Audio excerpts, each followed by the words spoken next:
عبداللہ بن احمد بن حنبل، امام احمد بن حنبل رحمہ اللہ کے بیٹے ہیں، انہوں نے اپنے باپ سے پوچھا کہ آپ اکثر ایک بندے کا نام ذکر کرتے اپنی دعا میں، ابو الحیثم کا، کیوں؟ کون ہے وہ شخص؟ تو کہتے ہیں کہ میں تمہیں بتاتا ہوں، کہتے ہیں کہ جب مجھے جیل میں ڈالا گیا تھا نا، وہ جو فتنہ خلق قرآن کا بریفلی بتا دوں کہ اس ٹائم کچھ ڈیویٹڈ لوگ تھے جو کہتے تھے کہ قرآن ایک مخلوق ہے. تو اصل اہل سنہ والجماعہ کا عقیدہ ہے کہ نہیں، قرآن مخلوق نہیں ہے، قرآن اللہ کی صفت اور اللہ کا کلام ہے. تو اس پہ امام احمد بن حنبل ڈٹے ہوئے تھے، اور لوگ جو ہے نا اس سے خلاف تھے، ایون بہت سارے اسکالرز بھی خلاف تھے اور حکمران بھی خلاف تھے. تو انہوں نے کہا پکڑو اس کو، جیل میں ڈالو، ایگزیکیوشن کی دھمکی دی اور سب کچھ، اور مارا اور بہت زیادہ فزیکلی ٹارچر کیا. تو امام احمد بن حنبل رحمہ اللہ کہتے ہیں کہ بیٹا مجھے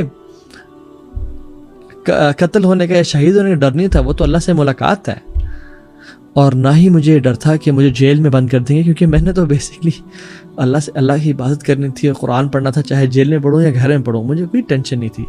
اصل جو مجھے فکر تھی نا وہ ان وپس کی تھی، ان لیشز کی تھی، اور وہ ان کو ماری جاتی تھی. جو ہاتھیوں کو مارتے تھے تو ہاتھی اپنی جگہ چھوڑ کے بھاگ جاتے تھے، بڑا ظلم کیا جاتا. تو کہتے ہیں کہ مجھے وہ بلاتے اور لے جاتے. تو کہتے ہیں ایک دن میں یعنی بالکل ٹوٹ سا رہا تھا، اور مجھے کہا کہ آؤ جی آج تمہارا یعنی دوبارہ ٹائم آ گیا کہ تمہیں ہم فزیکلی ٹارچر کریں اور ماریں. تو کہتے ہیں کہ جب مجھے لے جانے لگے تو ایک شخص کہا کہ مجھے آپ جانتے ہیں اب میں کون ہوں؟ تو انہوں نے کہا نہیں.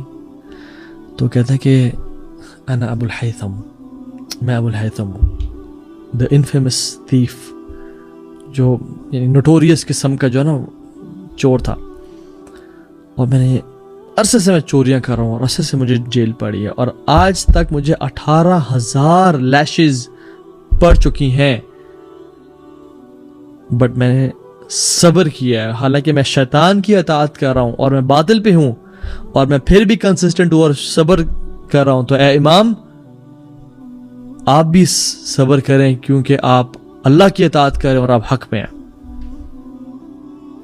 سبحان اللہ. ان شارٹ اس نے کہا کہ جب میں باطل پہ اور غلط ہوتے ہوئے میں کنسسٹنسی نہیں چھوڑا اور میں استقامت نہیں چھوڑا اور میں پرسسٹنس کے ساتھ یہ برا کام کر رہا ہوں، تو آپ تو حق پہ ہیں اور دین کا کام کر رہے ہیں، آپ نے نہیں ہٹنا یہاں سے.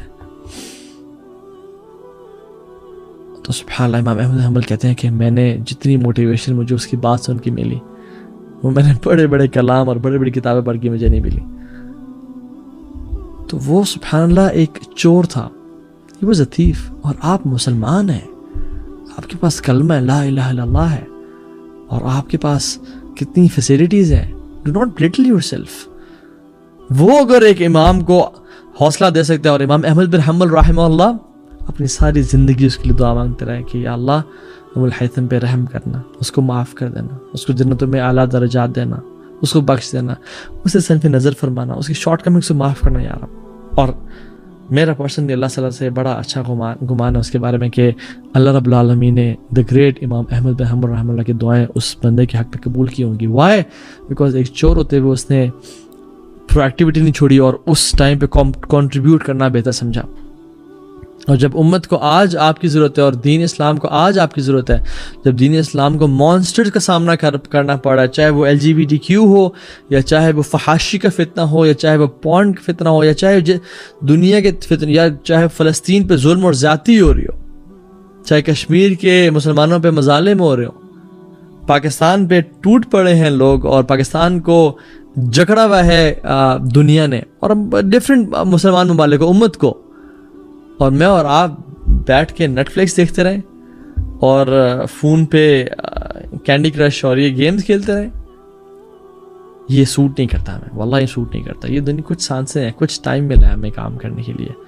جب اتنے بڑے بڑے اینیمیز ہیں تو اللہ تعالیٰ کیا قیامت دن پوچھیں گے نہیں کہ لوگ تمہیں چیخ اور پکار رہے تھے، فلسطین کے لوگ، کشمیر کے لوگ تمہیں پکار رہے تھے، تم نے دعوت کا کام کیوں نہیں کیا، تم نے لوگ تیار کیوں نہیں کیے، تم نے اللہ کے دین کی کیا خدمت کی جب اس کو بہت زیادہ رجال کی اور مردوں کی اور خواتین کی ضرورت تھی. ٹھیک ہے تمہارے اندر جتنی استطاعت تم اتنا تو کرتے، کم از کم اپنے چہرے پہ داڑھی تو سجاتے، کم از کم گناہوں سے تو بچتے، اپنی فیملی پہ تو کام کرتے. وہ کیوں نہیں کیا؟ وہ تو تمہارے استطاعت میں تھا، بے شک فتح کرنا نہیں تھا تمہارے استطاعت میں، لیکن تم جتنا اسلام تم عمل کر سکتے تھے اتنا کیوں نہیں کیا تم نے؟ کیا اللہ سوال نہیں کریں گے؟ کریں گے، بالکل کریں گے. کیا جواب ہوگا؟ تو اپنا کام کریں، چاہے ایک قدم ہی کیوں نہ بڑھائیں اللہ تعالیٰ کے راستے میں. Start working from today onwards.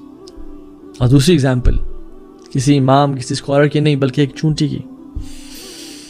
اور چونٹی سلیمان علیہ السلام کے دور میں وَحُشِرَ لِسُلَيْمَانَ جُنُودُهُ مِنَ الْجِنِّ وَالْإِنسِ وَالطَّيْرِ فَهُمْ يُوزَعُونَ. سلیمان علیہ السلام کے سامنے جنود لشکر تھے، جنوں کے اور انسان کے اور پرندوں کے، سبحان اللہ، حیوانات نمات ہر چیز سامنے تھے، اور ان کے سامنے ہمبل تھے اور جمع ہوتے تھے. اتنی لارج آرمی اور سلیمان جا رہے ہیں. تو جب گزرنے لگے تو آگے چونٹی ایک ان سب میں سے ایک چونٹی بولی کہ سلیمان علیہ السلام آ رہے ہیں اور ان کے شاید علم میں نہیں ہمیں کچل دیں گے. اور اس چونٹی نے اپنے پورے قبیلے کو اس پرویکٹیوٹی کی وجہ سے لیزینس نہیں اختیار کی. میں کون ہوں؟ میں کیا کر لوں گی؟ میرے یہ بولنے سے اناؤنسمنٹ کرنے سے کیا فرق پڑ جائے گا؟ کون نہیں.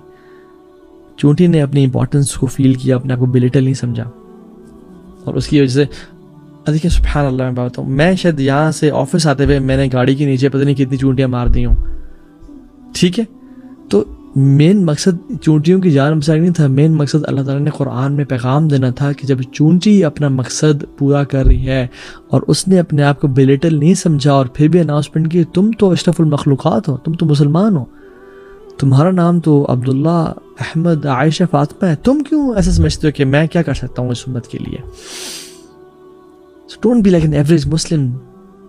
Live to eat and eat to live, live to work and work to live, 9 to 5. اپنے چھوٹے چھوٹے سیلفش ویژن کی میری اتنی سیلری مل جائے، اتنا گھر بنا لوں، ایک گاڑی لے لوں. نہیں، رائز ابو دیٹ.